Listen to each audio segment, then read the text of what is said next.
বিসমিল্লাহির রহমানির রহিম। Saidpur lions school and college কর্তৃক আয়োজিত অনলাইন ভিডিও ক্লাসে মানবিক বিভাগের সকল ছাত্রছাত্রীকে স্বাগত জানাচ্ছি। আমাদের আজকের আলোচনার বিষয় বাংলাদেশ সংবিধানের চতুর্থ সংশোধনী নিয়ে। তো বাংলাদেশ সংবিধান সম্পর্কে প্রারম্ভিক আলোচনা এখন আমি তোমাদের সাথে করিনি, তারপরও কথা মতো আজকে বাংলাদেশ সংবিধানের চতুর্থ সংশোধনী নিয়ে আলোচনা করা হবে। তো আর কথা নয়, আমরা চলে যাচ্ছি আমাদের মূল আলোচনা পর্বে।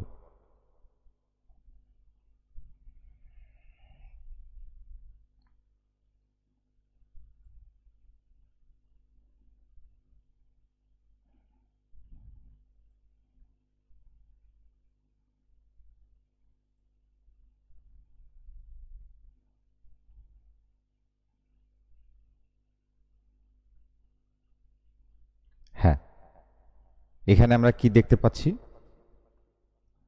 যে আমাদের বাংলাদেশ সংবিধানের চতুর্থ সংশোধনী নিয়ে আলোচনা করার পূর্বে আমি তোমাদের সংবিধান সম্পর্কে একটু ধারণা দিতে চাই।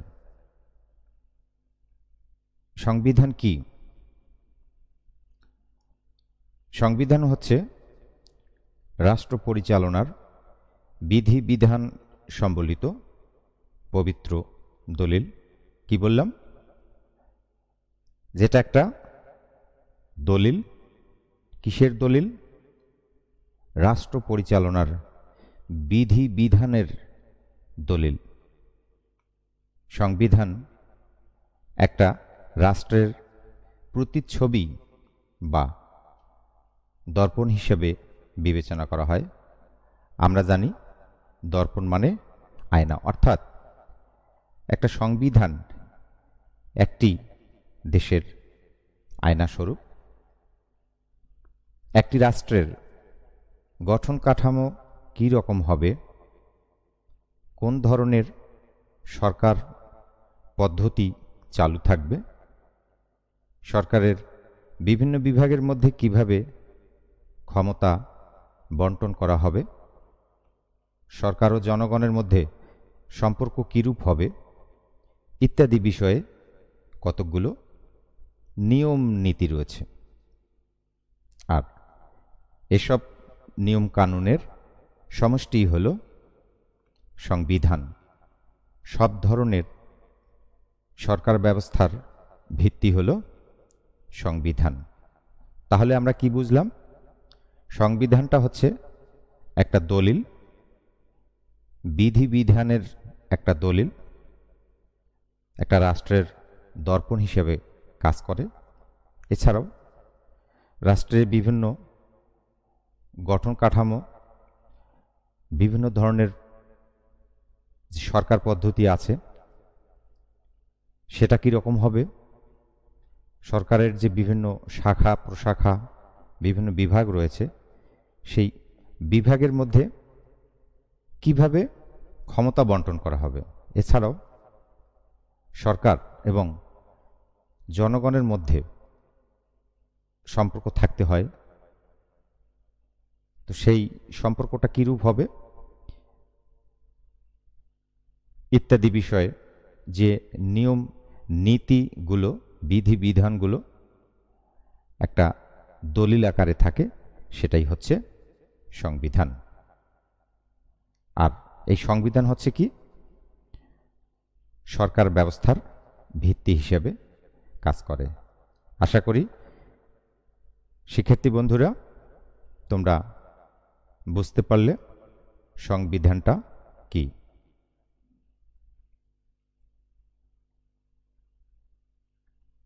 এবারে আসি আমরা বাংলাদেশ সংবিধানের একটু পরিচিতি তোমাদের সামনে তুলে ধরছি। 1971 সালে আমরা সবাই জানি 16 ডিসেম্বর বাংলাদেশ কি হয়, স্বাধীন হয়। এই স্বাধীন হবার পর 1972 সালে ডক্টর কামাল হোসেনকে প্রধান করে 34 সদস্য বিশিষ্ট একটি সংবিধান প্রণয়ন কমিটি গঠন করা হয়। এখানে তোমাদের কি মনে রাখতে হবে যে সংবিধান প্রণয়ন কমিটি গঠন করা হয়েছিল, তার প্রধান কে ছিল? ডক্টর কামাল হোসেন। ডক্টর কামাল হোসেন সহ মোট 34 জন সদস্য এই সংবিধান প্রণয়ন কমিটিতে অন্তর্ভুক্ত ছিল। উক্ত কমিটি দীর্ঘ কয়েক মাস অক্লান্ত পরিশ্রম করে একটি খসড়া সংবিধান প্রণয়ন করে জাতীয় সংসদে উত্থাপন করলে সংসদে তা পাশ হয় এবং 1972 সালের 16 ডিসেম্বর থেকে তা কার্যকর হয়। তাহলে বাংলাদেশের সংবিধান সম্পর্কে আমরা একটু ধারণা পেলাম। কি পেলাম? যে ডক্টর কামাল হোসেনের নেতৃত্বে 1972 সালে একটা সংবিধান প্রণয়ন কমিটি হয়। এই কমিটি দীর্ঘ কয়েক মাস ধরে অক্লান্ত পরিশ্রম করে একটা খসড়া সংবিধান প্রণয়ন করতে সক্ষম হয়। আর সেই খসড়া সংবিধানটি জাতীয় সংসদে উত্থাপিত হয়ে পাশ হবার পরে 1972 সালের 16 ডিসেম্বর থেকে তা কার্য হয়। এখানে একটা তথ্য দিয়ে রাখি, সেটি হলো যে বাংলাদেশের সংবিধানটি কার্যকর করা হলো 16 ডিসেম্বর তারিখ থেকে। কেন? কারণ হচ্ছে এই 16 ডিসেম্বর 1971 সালের 16 ডিসেম্বর আমরা বিজয় লাভ করি। দীর্ঘ 9 মাস রক্তক্ষয়ী যুদ্ধ শেষে আমরা বাংলাদেশ নামক একটি পূর্ণ রাষ্ট্র পৃথিবীর মানচিত্রে আঁকতে পেরেছি। এই জন্যে এই দিবসটিকে সম্মান করার জন্যেই বাংলাদেশের সংবিধানটি 1972 সালের 16 ডিসেম্বর থেকে কার্যকর হয়। আশা করি বাংলাদেশের সংবিধানের সম্পর্কে সম্যক ধারণা তোমরা পেয়েছ।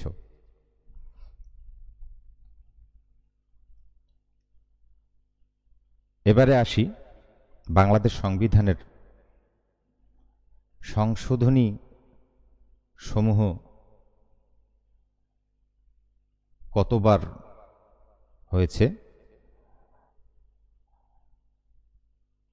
বাংলাদেশ স্বাধীন হবার পর এখন পর্যন্ত 17 বার সংশোধিত হয়েছে। কি বললাম? বাংলাদেশের সংবিধানের বিভিন্ন ধারা সংশোধন করা হয়েছে। মোট কতবার? 17 বার।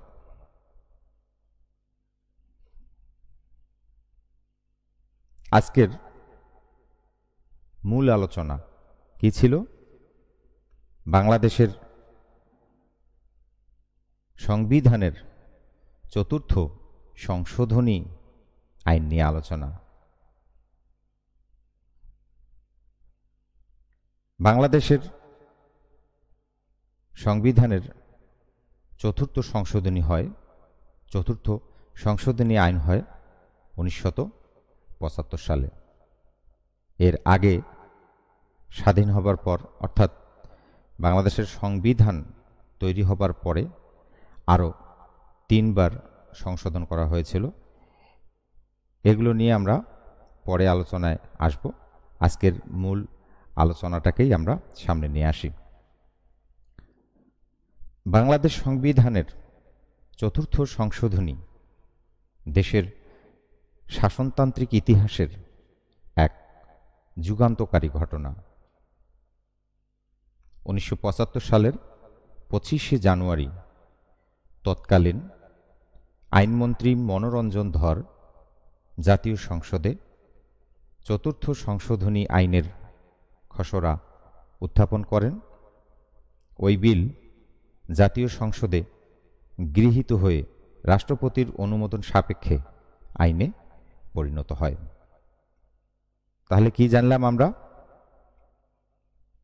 যে 1975 সালের 25শে জানুয়ারি জাতীয় সংসদে এই চতুর্থ সংশোধনী আইনের খসড়া উত্থাপিত হয় এবং রাষ্ট্রপতির অনুমোদন পেয়ে এই খসড়া আইনটি আইনে পরিণত হয়।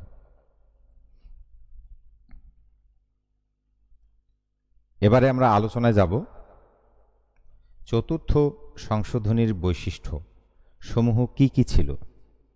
বাংলাদেশ সংবিধানের চতুর্থ সংশোধনীর বৈশিষ্ট্য সমূহ কি কি ছিল। প্রথমেই রাষ্ট্রপতি শাসিত সরকার প্রবর্তন। আমাদের প্রথম বৈশিষ্ট্যটা হচ্ছে রাষ্ট্রপতি শাসিত সরকার প্রবর্তন। সংবিধানের চতুর্থ সংশোধনীর ফলে দেশে মন্ত্রিপরিষদ শাসিত সরকারের পরিবর্তে রাষ্ট্রপতি শাসিত সরকার ব্যবস্থা প্রবর্তিত হয়। রাষ্ট্রপতি শুধু রাষ্ট্রপ্রধানই নন, তিনি সরকার প্রধানও বটে। কি শিখলাম? এই চতুর্থ সংশোধনীর ফলে প্রথম যে পরিবর্তনটা আমরা লক্ষ্য করি সেটি হচ্ছে সরকার ব্যবস্থার উপর। 1975 সালে বাংলাদেশ সংবিধানের চতুর্থ সংশোধনী আইনটি পাশ হবার পূর্বে বাংলাদেশে মন্ত্রিপরিষদ শাসিত সরকার ব্যবস্থা চালু ছিল। তো এই চতুর্থ সংশোধনীর ফলে এই মন্ত্রিপরিষদ শাসিত সরকার ব্যবস্থার পরিবর্তে কোন ধরনের সরকার ব্যবস্থা প্রবর্তিত হয়? রাষ্ট্রপতি শাসিত সরকার ব্যবস্থা প্রবর্তিত হয় এবং সেখানে যে জিনিসটি খুঁজে পাওয়া যায় সেটি হচ্ছে যে রাষ্ট্রপতি শুধু রাষ্ট্র প্রধানই হবেন না, তিনি সরকার প্রধানও হবেন। আশা করি তোমরা বুঝতে পেরেছ। দ্বিতীয় বৈশিষ্ট্য, আইনসভার ক্ষমতা হ্রাস। আইনসভা কোনটা? জাতীয় সংসদ যেটা, সেটাই হচ্ছে আইনসভা। তো দ্বিতীয় বৈশিষ্ট্যটা হচ্ছে আইনসভার ক্ষমতাকে কম করে দেওয়া হয়েছিল। যা ক্ষমতা ছিল সেই ক্ষমতা হ্রাস করে দেওয়া হয়েছিল। চতুর্থ সংশোধনীর ফলে জাতীয় সংসদের ক্ষমতা সংকুচিত হয়। চতুর্থ সংশোধনীতে রাষ্ট্রপতি কিংবা মন্ত্রিপরিষদকে জাতীয় সংসদের নিকট দায়ী করা হয়নি। কি বললাম? প্রথমেই বলা হয়েছে যেখানে জাতীয় সংসদ সদস্যদের ক্ষমতাকে অনেকটাই সংকুচিত করা হয়েছে। সংকুচিত মানে কম করা হয়েছে। এখানে বলা হয় যে রাষ্ট্রপতি হোক আর মন্ত্রিপরিষদ হোক, তারা তাদের কাজের জন্য আর জাতীয় সংসদের নিকট দায়ী থাকবেন না। এই সংশোধনীর ফলে সংবিধান সংশোধনী বিল ব্যতীত রাষ্ট্রপতি জাতীয় সংসদ কর্তৃক যে কোনো বিল নাকচ করে দিতে পারতেন, একমাত্র একটা জায়গা ছাড়া। কোন জায়গাটা? যে সংবিধানের যদি কোনো সংশোধনীর প্রয়োজন হয়, অর্থাৎ সংবিধান সংশোধন সংক্রান্ত কোনো বিল ছাড়া অন্যান্য যে কোনো বিলকে তিনি নাকচ করে দিতে পারতেন। এবার চলে যাই আমরা পরের বৈশিষ্ট্যে, অনুগত মন্ত্রিসভা। আমাদের পরের বৈশিষ্ট্যটা হচ্ছে অনুগত মন্ত্রিসভা। চতুর্থ সংশোধনীতে রাষ্ট্রপতি ব্যাপক ক্ষমতার অধিকারী হন। তিনি তার ইচ্ছে মতো প্রধানমন্ত্রী ও অন্যান্য মন্ত্রীদের নিযুক্ত করতে পারতেন। মন্ত্রীগণ তাদের কাজের জন্য রাষ্ট্রপতির নিকট দায়ী থাকতেন। কি শিখলাম? যে এই সংশোধনীর ফলে রাষ্ট্রপতিকে ব্যাপক ক্ষমতা দেওয়া হয় এবং তিনি তার মর্জি মতো, তিনি তার ইচ্ছা মতো প্রধানমন্ত্রী নির্বাচন করবেন এবং অন্যান্য মন্ত্রীদেরও তিনি নিযুক্ত করবেন এবং প্রয়োজন বোধে যে কোনো মন্ত্রীকে তিনি বরখাস্ত করতে পারবেন। এই ক্ষমতা এই চতুর্থ সংশোধনীর মধ্যে রাষ্ট্রপতির হাতে দিয়ে দেওয়া হয়। এছাড়াও যে মন্ত্রিসভা ছিল বা মন্ত্রীগণ তাদের কাজের জন্য জাতীয় সংসদের কাছে দায়ী না থেকে সরাসরি রাষ্ট্রপতির নিকট দায়ী থাকতেন। এ থেকেই বোঝা যায় যে এই চতুর্থ সংশোধনীর মাধ্যমে রাষ্ট্রপতিকে ব্যাপক ক্ষমতা দেওয়া হয় এবং রাষ্ট্রপতি সেটি প্রয়োগ করতেন। মন্ত্রীগণ বা মন্ত্রিসভা এককভাবে কিংবা যৌথভাবে তাদের কাজের জন্য রাষ্ট্রপতির নিকট দায়ী থাকতেন। এবারে চলে যাই আমরা পরের বৈশিষ্ট্যে, বিচার বিভাগের ক্ষমতা হ্রাস। আমরা একটু আগে একটা পয়েন্ট পেয়েছিলাম, আইনসভার ক্ষমতা হ্রাস, অর্থাৎ জাতীয় সংসদের ক্ষমতাকে কম করে দেওয়া হয়েছিল, জাতীয় সংসদ সদস্যদের ক্ষমতাকে টেনে ধরা হয়েছিল, সংকুচিত করা হয়েছিল।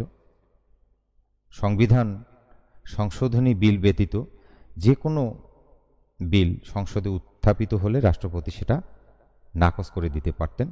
এবারে আমরা যে বৈশিষ্ট্যটি সম্পর্কে আলোচনা করব সেটি হচ্ছে বিচার বিভাগের ক্ষমতা হ্রাস। চতুর্থ সংশোধনীতে বিচার বিভাগের ক্ষমতাও হ্রাস পায়। কিভাবে? যে বিচারপতিদের নিয়োগ এবং অপসারণের ক্ষমতাও রাষ্ট্রপতিকে দেওয়া হয়। এছাড়াও অধস্তন আদালতের বিচারক, ম্যাজিস্ট্রেট নিয়োগ এবং তাদের নিয়ম ও শৃঙ্খলা বিধানের ক্ষমতাও অর্জন করা হয়। কি শিখলাম? আইন বিভাগের ক্ষমতা হ্রাসের পাশাপাশি এই চতুর্থ সংশোধনীর মাধ্যমে বিচার বিভাগের ক্ষমতাও হ্রাস পায়। বিচারপতিদের নিয়োগ ও অপসারণের ক্ষমতা রাষ্ট্রপতিকে দেওয়া হয়। অধস্তন আদালতের বিচারক, ম্যাজিস্ট্রেট নিয়োগ এবং তাদের নিয়ম ও শৃঙ্খলা বিধানের ক্ষমতাও অর্জন করা হয়। আশা করি বুঝতে পেরেছ। এবারে চলে যাই আমরা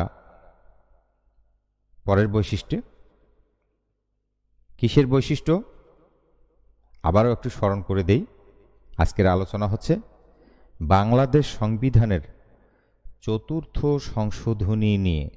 আবার ভুলে যেও না কি আলোচনা হচ্ছে। তো সেই চতুর্থ সংশোধনীর আরও একটি বৈশিষ্ট্য হচ্ছে উপরাষ্ট্রপতির পদ সৃষ্টি। উপরাষ্ট্রপতির পদ সৃষ্টি।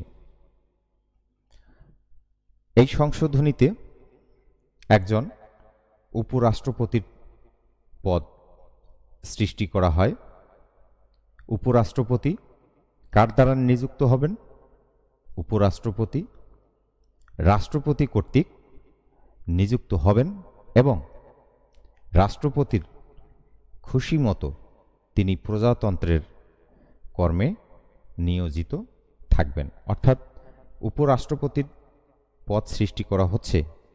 যাকে উপরাষ্ট্রপতি নিযুক্ত করা হবে তিনি রাষ্ট্রপতির অনুমতি ব্যতীত রাষ্ট্রপতির খুশির বাইরে তিনি কিছুই করতে পারবেন না। অর্থাৎ রাষ্ট্রপতিকে খুশি রেখে তার খুশি মতো তিনি প্রজাতন্ত্রের কর্মে নিয়োজিত থাকবেন। আশা করি বুঝতে পেরেছ। আমরা চলে যাই আমাদের এই চতুর্থ সংশোধনীর অন্যতম প্রধান বৈশিষ্ট্য একদলীয় ব্যবস্থা। এটি হচ্ছে বাংলাদেশ সংবিধানের চতুর্থ সংশোধনীর অন্যতম একটা বৈশিষ্ট্য। তো চলো আমরা এই চতুর্থ সংশোধনীতে একদলীয় ব্যবস্থা সম্পর্কে কি কি বলা ছিল সেটা সম্পর্কে জেনে নেই। চতুর্থ সংশোধনীর একটি বিশেষ উল্লেখযোগ্য দিক হল একটি জাতীয় দল গঠন। কি দিক? উল্লেখযোগ্য দিক। সেটা কি? একটা জাতীয় দল গঠিত হবে। এই সংশোধনীতে বলা হয় রাষ্ট্রীয় মূলনীতিসমূহকে বাস্তবায়িত করার জন্য প্রয়োজন বোধে রাষ্ট্রপতি একটিমাত্র জাতীয় দলের আদেশ জারি করতে পারবেন। কি বললাম? রাষ্ট্রপতি আদেশ জারি করতে পারবেন। কিসের জন্যে? একটা মাত্র জাতীয় দলের জন্যে। কি উদ্দেশ্যে? যে রাষ্ট্রীয় যে মূলনীতিসমূহ আছে, 4টা মূলনীতি আছে, সেই 4টি মূলনীতিকে বাস্তবায়িত করার জন্যে প্রয়োজন বোধে রাষ্ট্রপতি একটিমাত্র জাতীয় দলের আদেশ জারি করতে পারবেন এবং এই আদেশ জারির সাথে সাথে অন্যান্য সকল রাজনৈতিক দলের অবসান ঘটবে। অর্থাৎ যে জাতীয় দলটা গঠিত হবে, এই জাতীয় দল গঠিত হবার পরে অন্যান্য যত রাজনৈতিক দল আছে সবগুলো রাজনৈতিক দলের কার্যক্রম স্থগিত থাকবে। অর্থাৎ আর অন্যান্য দল কোনো কার্যক্রম পরিচালিত করতে পারবে না। শুধুমাত্র এই জাতীয় দলেই থাকবে। জাতীয় দলের নামকরণ, নিয়ম শৃঙ্খলা, সদস্যভুক্তি, অর্থসংস্থান, সাংগঠনিক কাঠামো নির্ধারণ ইত্যাদি রাষ্ট্রপতির নির্দেশেই চূড়ান্ত হবে। কেন বলেছিলাম এটি অন্যতম বৈশিষ্ট্য চতুর্থ সংশোধনীর? তার কারণ এই সংশোধনীতে একটা মাত্র জাতীয় দল গঠন করার প্রস্তাব করা হয়। বলা হয় যে মূলনীতি সমূহগুলোকে বাস্তবায়ন করার জন্য রাষ্ট্রপতি একটা মাত্র জাতীয় দল গঠন করার আদেশ দিতে পারবেন এবং এই আদেশ জারির সাথে সাথে অন্যান্য সকল রাজনৈতিক দলের অবসান ঘটবে। আশা করি বুঝতে পেরেছ। আমরা চলে যাব পরের বৈশিষ্ট্যে। পরের বৈশিষ্ট্যটি হচ্ছে জাতীয় দলের সদস্যপদ। জাতীয় দলের সদস্যপদ আমরা একটু পূর্বে যে বৈশিষ্ট্যটি নিয়ে আলোচনা করলাম, আমরা যা শিখলাম যে সেখানে একটি জাতীয় দল গঠন করা হবে। তো সেই জাতীয় দলের সদস্যপদ কিভাবে হবে, কারা এই জাতীয় দলের অন্তর্ভুক্ত হবে, সেটি নিয়ে এখনকার পয়েন্টটি। জাতীয় দল গঠিত হবার পর রাষ্ট্রপতির নির্দেশে নির্ধারিত সময়ের মধ্যে জাতীয় সংসদ সদস্যদের জাতীয় দলের সদস্য হওয়া বাধ্যতামূলক করা হয়। অর্থাৎ যখন জাতীয় দল গঠিত হবে, জাতীয় দল গঠিত হবার পরে আমাদের যে জাতীয় সংসদ আছে এবং জাতীয়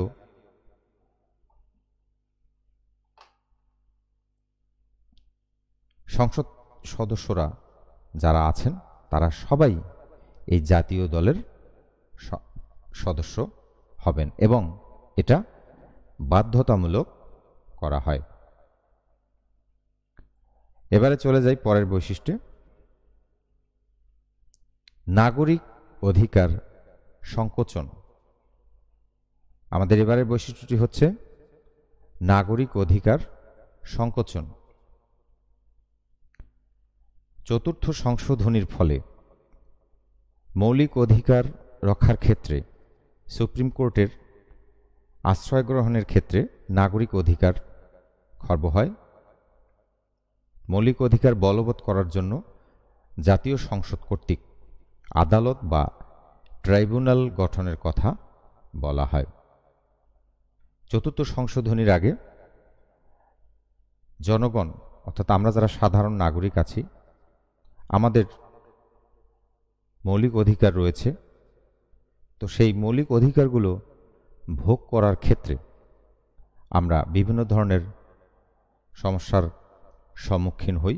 কোনো কোনো ক্ষেত্রে আমাদের মৌলিক অধিকারগুলোকে হরণ করা হয়, হরণ করার চেষ্টা করা হয়।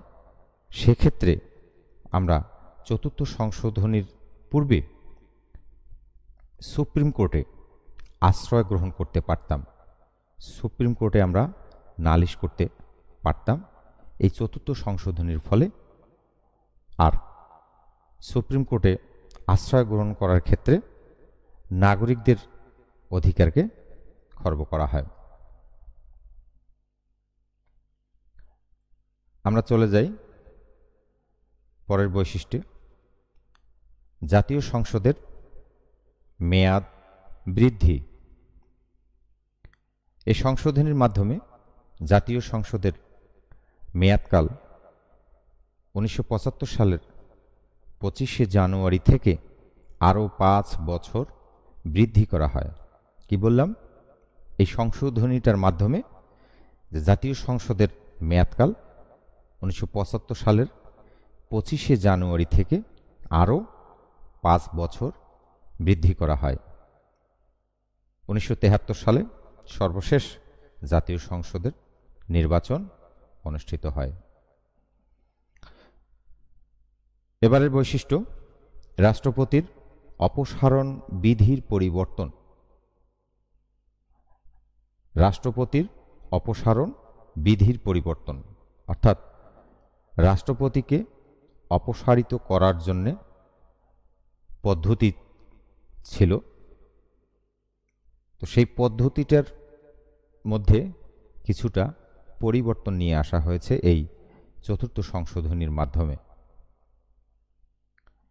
শারীরিক বা মানসিক অসামর্থ্যের কারণে, শারীরিক বা মানসিক অসামর্থ্যের কারণে কিংবা সংবিধান লঙ্ঘন, গুরুতর অসৎ আচরণের অভিযোগে জাতীয় সংসদের মোট সদস্যের কমপক্ষে 3/4 সমর্থনে রাষ্ট্রপতিকে অপসারণের বিধান করা হয়। পূর্বে 2/3 সমর্থনে রাষ্ট্রপতিকে অপসারণ করা যেত। তাহলে রাষ্ট্রপতি কি কি কারণে অপসারিত হতে পারেন? শারীরিক বা মানসিক যদি অসামর্থ্য হয়, সংবিধান যদি লঙ্ঘন করেন, অসৎ আচরণ করেন, এই ধরনের অভিযোগ যদি রাষ্ট্রপতির বিরুদ্ধে আনীত হয়, সেই ক্ষেত্রে ইতিপূর্বে জাতীয় সংসদের 2/3 সমর্থন হলেই রাষ্ট্রপতিকে অপসারণ করা যেত। এখন অর্থাৎ চতুর্থ সংশোধনীর ফলে সেই সংখ্যাটাকে 3/4 নিয়ে আসা হয়। অর্থাৎ রাষ্ট্রপতিকে অপসারণ করতে গেলে এখন থেকে জাতীয় সংসদ সদস্যদের কমপক্ষে 3/4 সমর্থন লাগবে। তো আমরা এতক্ষণ আলোচনা করলাম বাংলাদেশ সংবিধানের চতুর্থ সংশোধনী নিয়ে। এরপরের ক্লাসে আমরা দ্বাদশ সংশোধনী নিয়ে আলোচনা করব। আশা করি আজকের এই ক্লাসটি তোমাদের আশা করি উপকারে আসবে এবং এটি ভালো করে শুনবে। প্রয়োজনে আমার যে পয়েন্টগুলো আমি এখানে লিপিবদ্ধ করেছি সেগুলো খাতায় লিপিবদ্ধ করে সেগুলোকে আয়ত্ত করার চেষ্টা করবে। তো আজকে আর কথা বাড়াবো না। তোমরা সবাই ভালো থাকবে, সুস্থ থাকবে এই কামনায় আজকের এই ক্লাসটি এখানেই শেষ করছি। আল্লাহ হাফেজ।